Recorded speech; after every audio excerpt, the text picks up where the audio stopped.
I was watching a video by Gary's Economics the other day because I watch all his videos because he's great, and I agree with him on huge areas of policy. And I found something I massively disagreed with.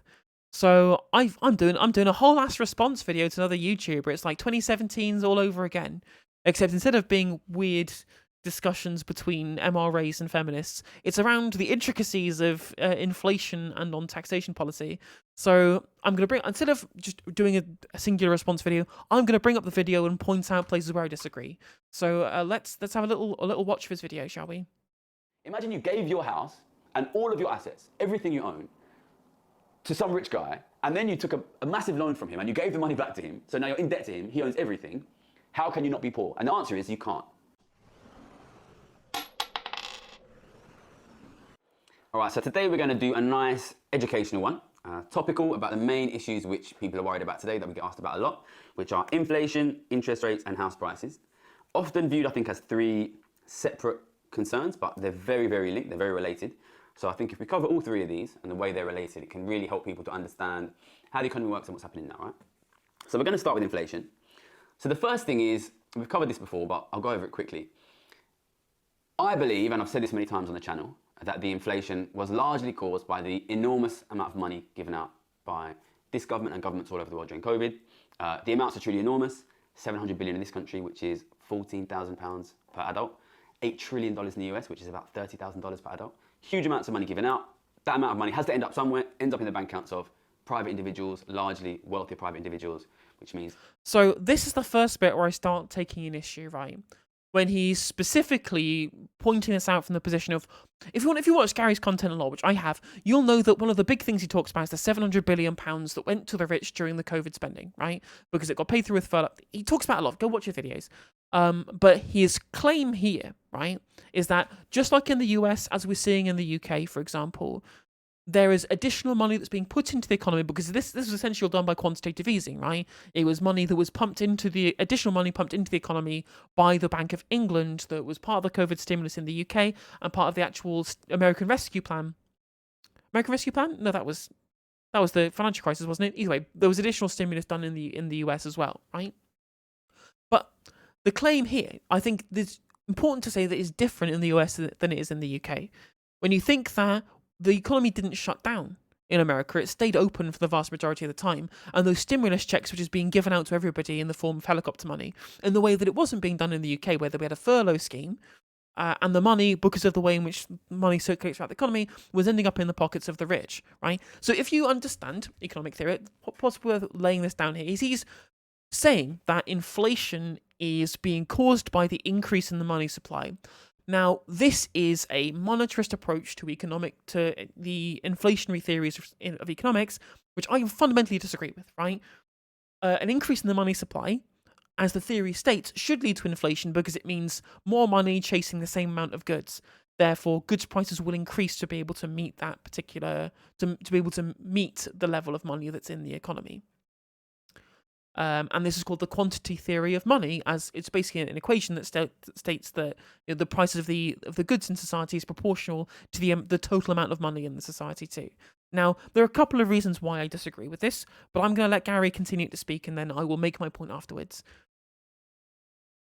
Huge, nobody is denying this, by the way, this is generally accepted, enormous accumulation of cash by rich individuals in the last 3 years during COVID, which is the reason why I said in the first video on this channel that when we come out of COVID, we will probably see a big jump in inflation because there would have been this massive cash accumulation with rich individuals, okay?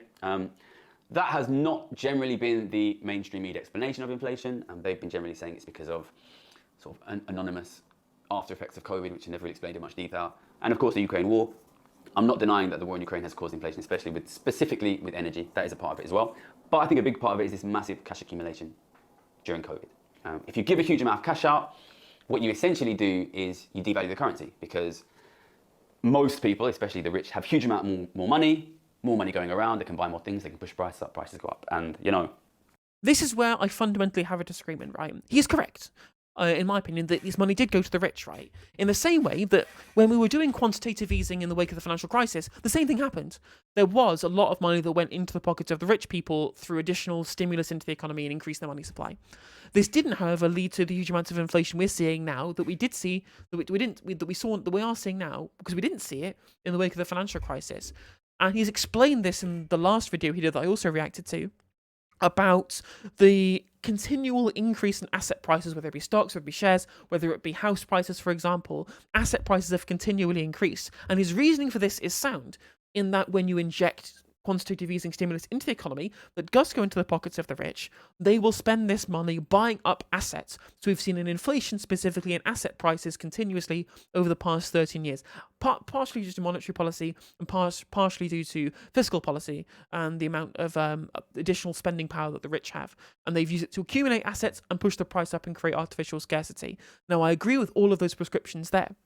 The issue I have here is he's trying to say that that same money that's going into the pockets of the rich was then also going to increase consumer prices, because that's the inflation that we actually care about. The increase in consumer prices, the main things we're seeing being energy and food.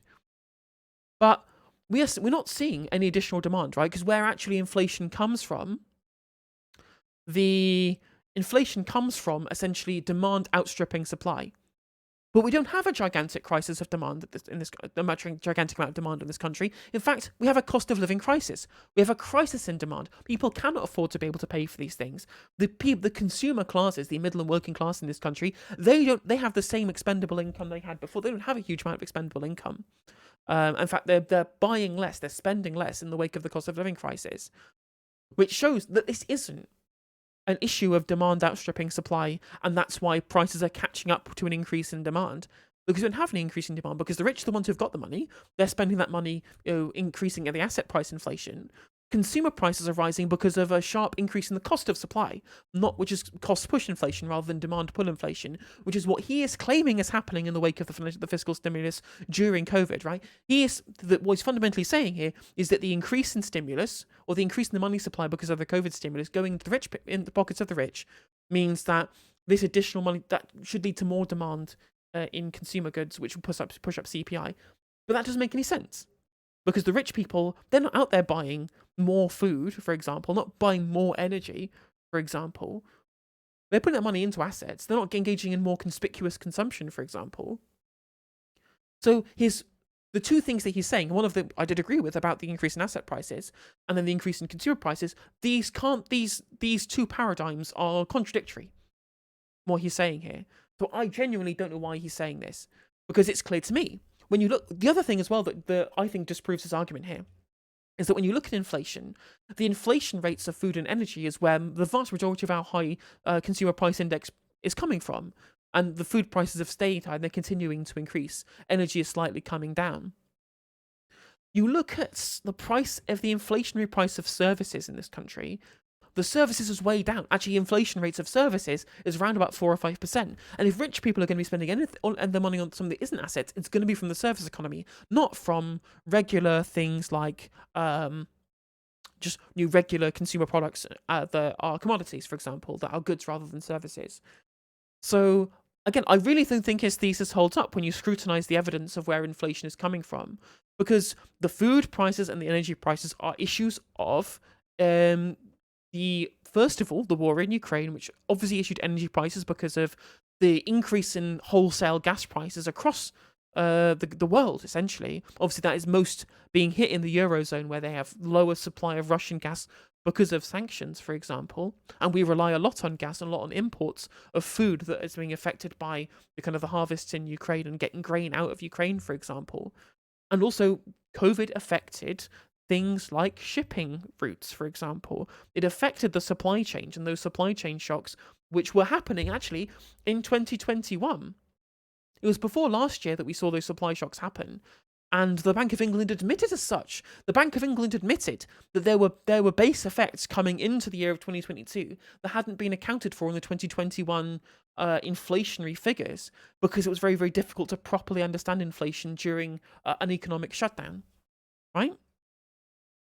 Does rent form a part of CPI in the UK calculations? Yes, it does. which again is part of an increase in asset prices and also an increase from what we're seeing with the increase in interest rates as well. But I digress. These are what actually a term Gary taught me in his interview with Aaron Bastani. These are exogenous to the economy, right? It's cost of supply of goods increasing because of factors outside of the economy. The increase in the money supply, if it's going into the bank accounts of the rich, they are not therefore increasing the demand for consumer items that would lead to an increase of CPI. I don't think his thesis holds up here at all.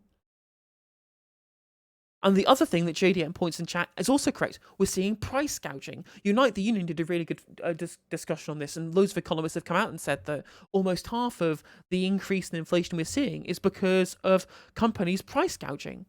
With these, we've over-marketized so many sectors of our economy that should be at least somewhat demarketized.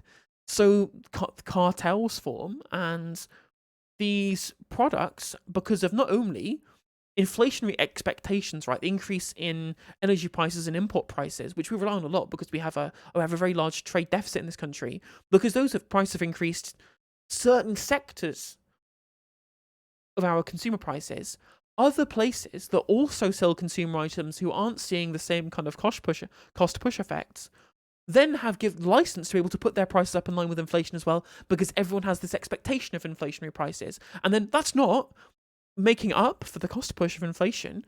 That is just price gouging. And that's why profits are at record highs for these companies at the moment, for example. So, again, this isn't some gigantic increase in demand that Gary is claiming we should be having because of the increase in the money supply. This is all elsewhere outside of that. And it's dangerous. It's really dangerous to take this narrative, for example, because the main thing that the quantity theory of money that we use, that when monetarists use to discuss inflation, they don't do it because they genuinely believe in reducing the money supply overall. They do it specifically because it's a rhetorical tool to nix government spending, to say that government spending is bad. I remember I criticised Dominic Raab at PMQs a few months ago, right, when he was saying, oh, well, we can't feed hungry kids and have free school meals because we need to get inflation under control because it's government spending, therefore it must therefore equal inflation. Like, monetarists genuinely define inflation as an increase in the money supply, which we know, right, from discussions I've had about supply-side economics, that if you're increasing the money supply and you're also increasing the national debt, but you then use that to increase the supply of goods and services in the economy, that actually will lead to lowering inflation through government spending, which in a monetarist mind is incredibly counterintuitive. But as a leftist, and when you think about this in a Keynesian manner, where you're thinking about aggregate supply and aggregate demand rather than just the money supply in totality, and then you can properly analyse where the factors of inflation are coming from. Once again, capitalists can't capitalism properly. The money has to flow. The part of the QTM equation that people always tend to miss, and monetarists always miss, is that they assume that the velocity of money is constant when it absolutely is not. We predicted in advance and it happened. What does that mean going forward? Okay, so if I'm right, and it was largely caused by this huge amount of money given out by the government, you would expect a kind of relatively sharp jump in prices, and then for prices to start going up much more slowly, because the government gave a huge amount of money in a short period of time. And now they are still running a deficit higher than pre-COVID. And that is because basically there's been a massive increase in poverty since COVID because of the inflation, which means the government is now forced to, for example, subsidize people's energy, which is cost of the government. They're forced to provide more poverty benefits because people are struggling. So the government gave a huge amount of money out, and now they have to keep giving money out at a much lower rate. So what I would expect to happen is a big increase in prices, and then for prices to keep going up, but not at this rapid rate. So we've seen the big increase, and what I expect to happen now is that prices will slow down. They will keep going up because the government is still giving money out, but they will not keep going up. Again, see, he's explicitly trying to tie government spending to an increase in inflation, right? This is just genuine, like, anti-Keynesian, neoliberal monetarist economics here, which obviously his policy prescriptions on the back of this are not actually monetarist policies, for example. And when speaking on the price gouging thing as well, we had literally had the governor of the Bank of England, Andrew Bailey, begging companies not to raise their prices. But of course they can't not raise their prices because they have a fiduciary responsibility to their shareholders to maximize revenue, to be able to maximize profit for the shareholder dividends. So they will, if they can put their prices up based on inflationary expectations, they will do so, and they will price gouge. Welcome to capitalism. Rapid rate. So we will see a big fall in inflation, almost certainly. it's important that people understand that falling inflation does not mean a fall in prices, right? Inflation is the rate of increase in prices. So prices jumped a lot. They will keep going up, but that will slow down massively. Inflation will probably fall to something like 6-7%, maybe even lower this year. That is just simply because the government is not giving so much money out. The government will try and take credit for that, but it's important to remember that. See, and I think his analysis of this is completely wrong as well, in that the reason why is that all of the issues that we've had with supply chains, they've all been either the cost push has been taken into account when we've seen the increase in energy bills, we've seen the subsidy from the government that's brought energy bills down, that's had a help on cooling inflation. But also the issues with the supply chain that we've seen from the actual base effects that were taken into 2022 but counted in the 2022 inflationary figures. Those things are now all accounted for in the increase in price rises due to issues of supply chains that we've had coming out of the pandemic, right? All of these different things have caused an increase in the amount we have to pay for imports on goods, for example. And issues of Brexit as well, though that's not as big of an effect people try and tell you that it is. But it's still an issue with regards to the trade that we have, for example. Those price rises are now accounted for. So that's the plateauing effect here. We've had the prices have increased to the new level based upon what the import prices are in a world post-war, post-COVID, for example, and now they start to plateau. So again, I don't think that his reasoning here is something that I agree with. If prices are still going up 6-7% a year, then life is still getting harder, life is still getting worse. And the fall in inflation is really a fall in the rate of decrease of your living standards. It's not really something for the government to be proud of. Okay, so that's inflation covered for now. Inflation will probably normalise, all right? I think it's because of the huge amount of money given out that rich people still have. Other people think it's because of other things. Let's move on to interest rates. So interest rates have risen significantly here in the UK. They're up to 4.25% now. Financial markets. First thing to say is financial markets think that we are nearing the top now. They think that interest rates will probably peak at something like 4.5%, maybe 4.75%, which means another just 1 or 2 increases in interest rates this year. I suspect that will probably be right in the short term, and then interest rates will start to slowly come down. Now, there's been a lot of discussion about interest rates, and I want to talk about this because I think the situation is quite interesting. Right? There's been a lot of criticism, especially from the left, people saying, what the hell is the Bank of England doing raising interest rates? And that's understandable, right? Because when the bank raises interest rates, your mortgage rate goes up. I think a lot of people are seeing massive increase in their mortgage rates. It's causing a lot of problems. It increases the interest that the government has to pay on its government debt. Government debt is massively increased in the last 3 years. It's very large. It's about 100% of GDP. I think it's it's something like £30,000 per person. It's a lot. They have to pay a higher interest rate. If you have a mortgage, you have to pay a higher interest rate. And people understand. It's worth pointing out, though, that 92% of that government debt is owed to the Bank of England, right? So it's not real debt. Understandably super stressed about that, right? And they're turning around to the Bank of England and they're saying, well, why are you doing this? Because you're hurting us. You're hurting us. You're hurting the economy. And I think this provides opportunity for a really interesting discussion. So the first thing to say is, from my perspective, the inflation has been caused by the government giving money out that has ended up to rich people. And we discussed this exactly in the first video on the channel where we predicted the inflation, right? Where we said, if during COVID, the government is going to give £700 billion to the rich, the only way to avoid a crisis in inflation and inequality, because that cash distribution increases both of those things, is to take money back from the rich through taxation policy. You see, that's symmetrical. If I give you money, then the way to reverse that and avoid the consequences of that are to then tax money from you, okay? See, this is why when I actually quote tweeted this video out on Twitter, I said we seem to have had completely different working but arrived at the same answer, because I also agree with him that it's necessary to tax the rich.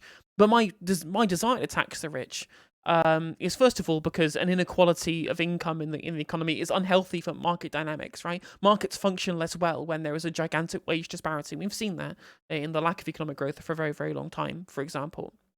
But also if you say, for example, you institute, a wealth tax based upon the amount of assets people own, they're then going to be forced to be able to sell those assets to have to pay down the taxation based upon the amount of wealth that they have. And if they have to sell off assets, that then increases the supply of assets, which brings down supply of assets in the economy, which or in the market, for example, that will then bring down the price of assets overall and make them more attainable for the working class, right? That is why I want to be able to tax the rich, not because I want to reduce the money supply.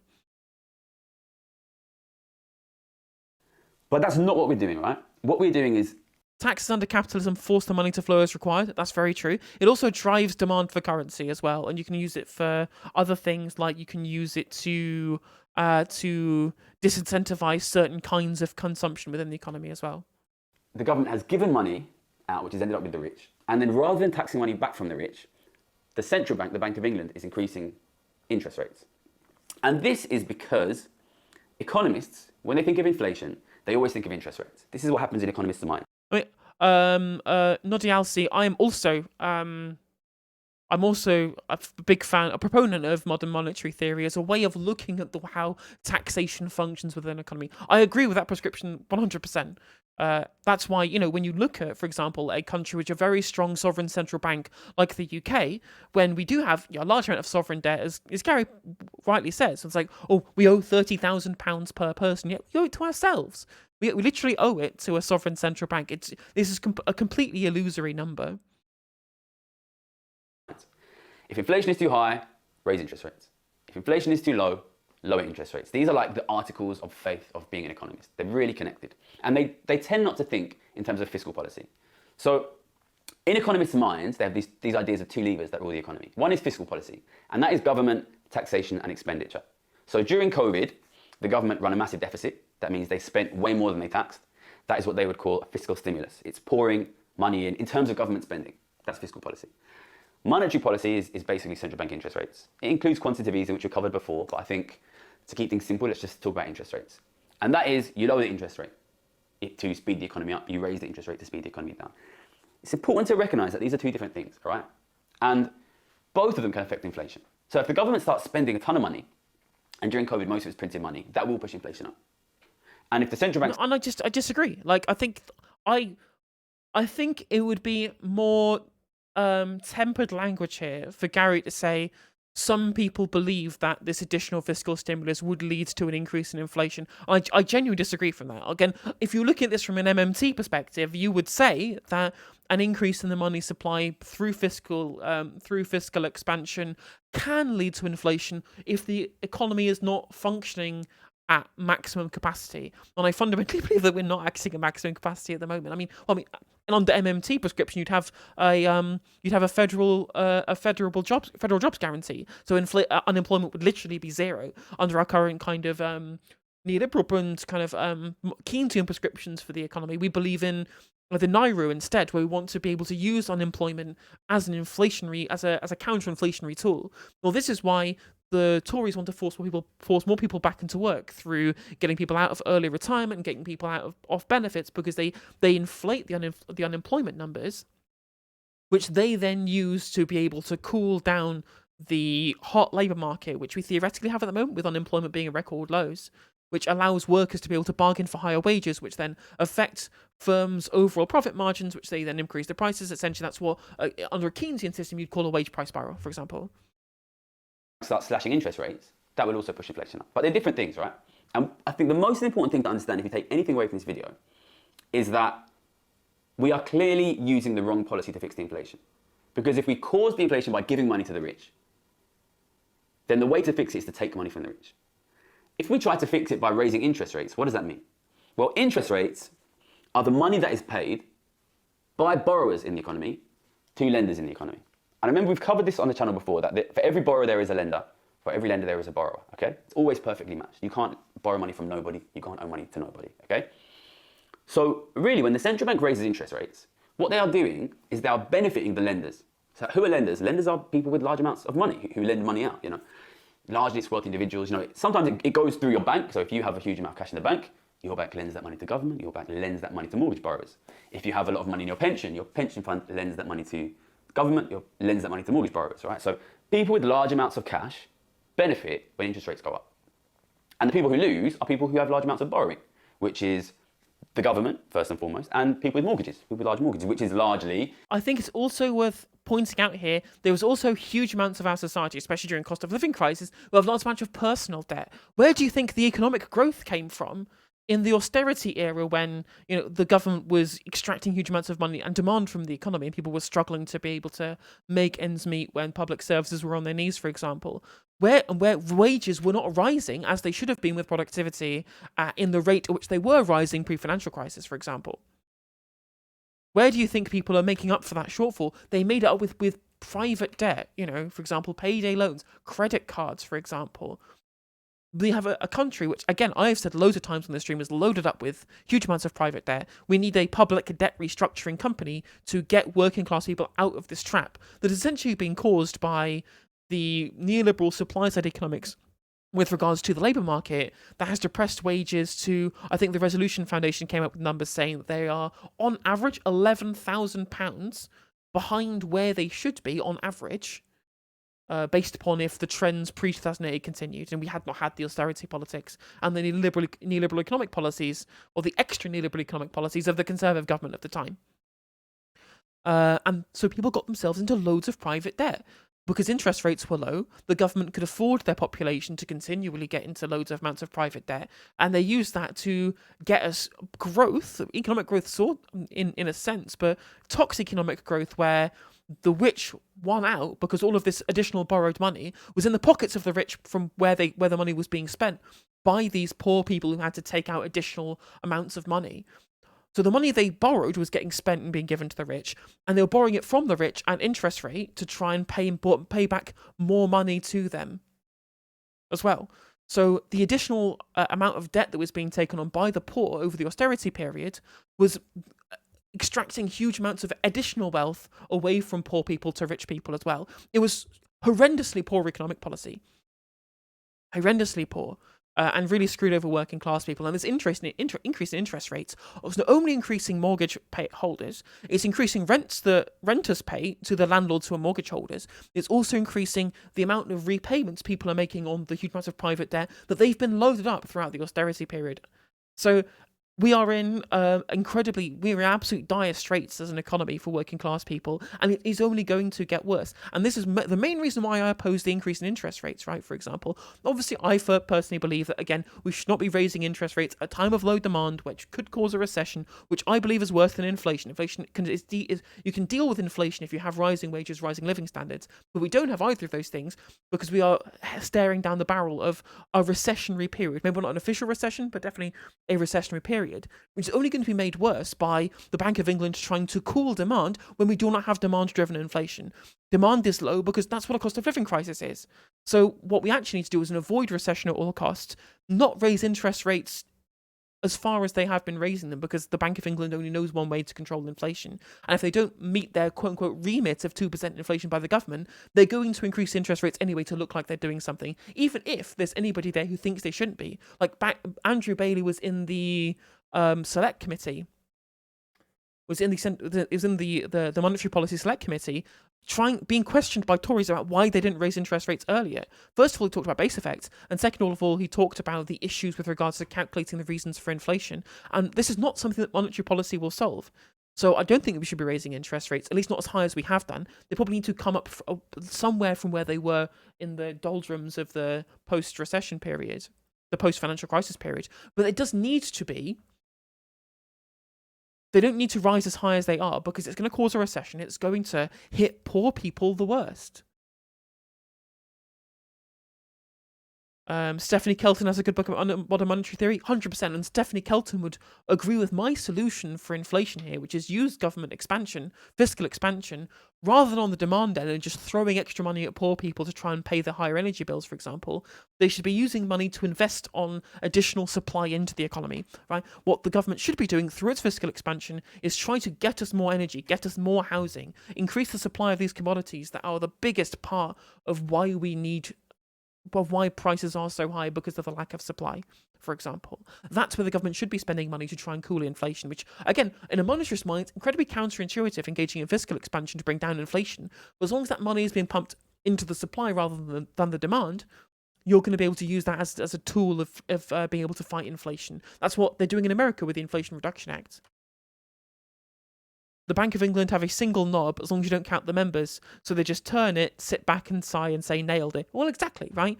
They have to look like they're doing something. And their only mechanism of being able to do so outside of quantitative easing and tightening is the interest rates, for example. And they can't engage in quantitative tightening because no one's fucking selling bonds. Younger homeowners. And also, it does include homeowners from rich families who don't have to use mortgages, right? So when you raise interest rates, often you are benefiting rich people because they have a lot of cash, and you're disadvantaging the government and mortgagees, people who have mortgages. That is increasing inequality. And it's not as simple as that, right? Because there are some poorer people have all of their money in cash, you may feel that they benefit. There might be some rich people who have a large amount of debt. For example, I have a large amount of debt as part of my sort of trading portfolio. But in general, when you raise interest rates, you're moving money from borrowers, which is mortgage holders, and the government, to lenders, which is rich individuals, especially older rich individuals. Well, Massey B, that's what consumer cooperatives are supposed to be for, right? Consumer co-ops are another way of being able to fight inflation. In fact, cooperative enterprises and cooperative economies are better at fighting inflation in general, because you can't have a wage price spiral in which workers are being remunerated by the profits of the organization. You can't have price gouging inflation like we're seeing right now, when the workers of the cooperative businesses are being paid dividends from the additional profits of the company, right? So that shuts off one stream of inflation, for example. Obviously, it doesn't shut off all the streams of inflation, but that's a story for another time. Consumer cooperatives also do that same thing, because it's not within the members of the cooperative's interests to have prices rise to the point of unaffordability. And again, we are uniquely being hit by inflation worse than Europe and worse than America. First of all, because of our trade deficit and because of our issues of poorly thought out economic decisions around the privatization of our energy networks, for example. But also because we don't have, our economy is just under the control and under the thumb of the super rich, for example, in the way that the more social democratic economies really just aren't in the same way that we are, because they have the levers, entire de facto control of our economy, so much so that they can just continue to go, oh, prices are going up, guys, on all the essentials that you have. It's all been over marketized, right? You're entirely at the whims and the wills of the cartelized businesses of the super rich that we fundamentally have to rely on to be able to live. So, when the government has given money out, it's caused two things to happen. One, a massive increase in inequality, and two, a decrease in the value of the currency, which we see as inflation. If it wanted to perfectly offset that, the thing is, it hasn't actually seen that huge amount of devaluation of the currency. The one thing is also missing from Gary's analysis here is that a lot of the money that gets spent, because the essentials we have are all imports, because we have a big trade deficit, the money is not a lot of the money that's being printed whilst going to the rich is not actually staying in our own money supply. We actually have in a post-Brexit world, we actually have we're in the privileged position almost to be able to engage in fiscal stimulus, which doesn't affect the money supply in a way that other economies would, because this money gets spent on commodities and then leaves. It goes elsewhere, and that stays in the bank accounts of other countries, for example. It's a good diplomatic tool as well, because a lot of the money is being printed or being spent, for example, and put into the pockets of the poorest people in the country to spend on essentials that are from imports, so the money doesn't end up in the bank accounts within the closed system of the economy, which isn't obviously closed, it's an open system. But that's where a lot of the monetarist arguments break down, because money supply is not necessarily tied specifically to government spending. Then it would tax the rich back. But for some reason, which, as you know, I'm constantly maddened about, taxing the rich has never really been seriously in the discussion here, even though we've seen a massive increase in the wealth of the rich. So instead, we've gone for the default, which is raising interest rates. Now, raising interest rates does increase the value of the currency. So the one half of it, which is the devaluation of the currency, you are fighting by raising interest rates. But the other half, which was an increase in inequality, raising interest rates makes that worse, right? Because you're forcing borrowers who are often not wealthy families. If you're wealthy, you wouldn't take a mortgage. And the government, which means the taxpayer, which means ordinary working people, because as we know, the very wealthy don't pay high rates of tax. The taxpayer and mortgage holders have to pay more money to the cash holders, which are the people who've accumulated huge amounts of cash during COVID, which is the rich. So in trying to fix, with monetary policy via the Bank of England, a problem which was caused through fiscal or taxation policy by the government, you've ended up trying to fix a crisis of inequality by more inequality. So that means that the long run situation for the economy and for inequality is extremely bad. But it will succeed eventually in bringing inflation down. And this, I think, there will be some people who won't like me saying this, it will be unpopular with some. There's been a lot of criticism from the left of the central bank for their interest rate policy. They're saying, why are you raising interest rates? It's hurting people. If the Bank of England kept interest rates at zero, the pound would have collapsed in currency markets. The pound would be worth half of what it is. And again, I just fundamentally disagree with this. I fundamentally disagree. And I don't think there's any evidence for this. This is all just, again, it's all just based upon theory rather than the actual hard analysis of where the inflation is, the amount of demand that we have in the economy at the moment, and where the money is staying, for example. I just don't see any evidence for this claim. Is now. we'd be seeing an inflation crisis. And I mean, it would be very similar to what happened after the Trustonomics disaster in autumn. So I think people who are pointing at the Bank of England and saying this is your fault, listen, I've got no love lost for the Bank of England or Andrew Bailey. I think that they have no choice but to do this. The problem is, because the government and the broader economics discussion in the media have said nothing about taxing the rich, which would be the correct way to fix it, the central bank has no option but to raise the interest rates. You know, I think an interesting thought experiment is to sit and think, what if we reversed the cash distributions of the last 3 years? What if we went to every single person in the top 10%? This guy has a degree in economics, right? He almost certainly, I say almost, definitely 100% knows more about this stuff than I do. But from my knowledge and from my interaction with the economists that I am fans of, for example, people like Matsukato, Ha-Jun Chang, people like Richard Murphy, for example, people who look at tax policy, for example.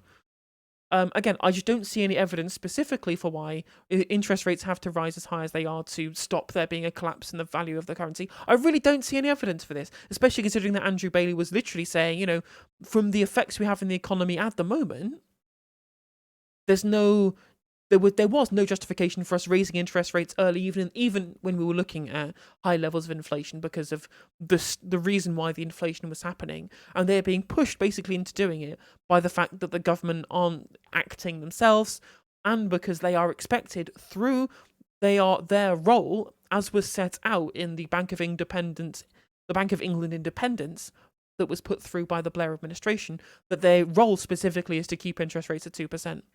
So if inflation at 2%. So if inflation is above 2%, they are explicitly being forced by their own remit into doing something with monetary policy, even if whether they think it's good or not. But their remit forces them to do so. It is the terms of the act that made the Bank of England independent that's making them do this, rather than rationale, as far as I'm concerned. But again, maybe, there's something I'm specifically missing. And if you're watching, Gary, A, love to have you on the stream, love all of your content, you're a legend. But B, please enlighten me on to why you think this is. Outside of, we need to control the money supply because of QTM.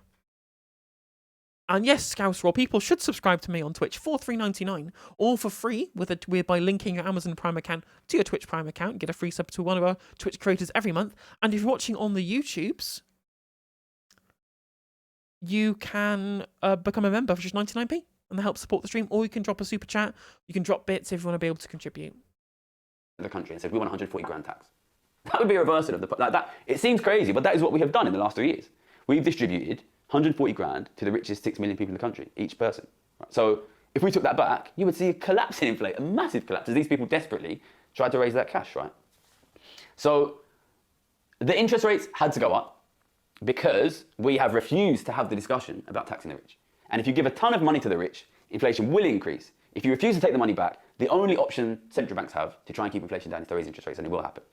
But I think that covers the main issues that I had with this video, right? Specifically, that he is making this implicit assumption that increasing the money supply in the bank accounts of the rich specifically will lead to consumer price inflation. And again, I just do not see any evidence for that. So that's my main point of contention, Gary. In later on in the video, he goes to point out something that I was saying on Twitter earlier, and that's just said on stream this as well, that the increase in the money in the bank accounts of the rich, even though the increase in interest rates means that we should see house prices dropping to compensate for how much more difficult it is to be able to get an affordable mortgage, getting people on to making sure that mortgage products are still available to be bought and sold by decreasing house prices, that will then arrest at some point, as soon as the house price is starting to drop, the super rich like BlackRock and Vanguard and TSB are going to come in and start buying houses in cash to try and corner the market, to try and create artificial scarcity, to keep pushing housing prices up to protect their own existing portfolios, right? And I think he's correct. He's 100% correct on that, and that's going to strain the poorest in the society even further. He was correct on that too. Worth pointing out, again, it's just the inflationary theories that I have an issue with, and this discussion around fiscal and monetary policy. Because again, his prescriptions on this, I 100%, what he came up with as solutions at the end of the day to this, were something that I agree with, which we should just be taxing the rich. We absolutely should be taxing the rich. He's correct. He's 100% correct on that. I just disagree with specifically his comments around monetary policy and around inflation. But there we go. Again, please do, if you're watching this, Gary, please come on the stream. I really like you, and I would get loads of exposure if you did. So please come and discuss this with me in future if you'd like to. And if you're watching this later, please like and subscribe on YouTube. Cheers.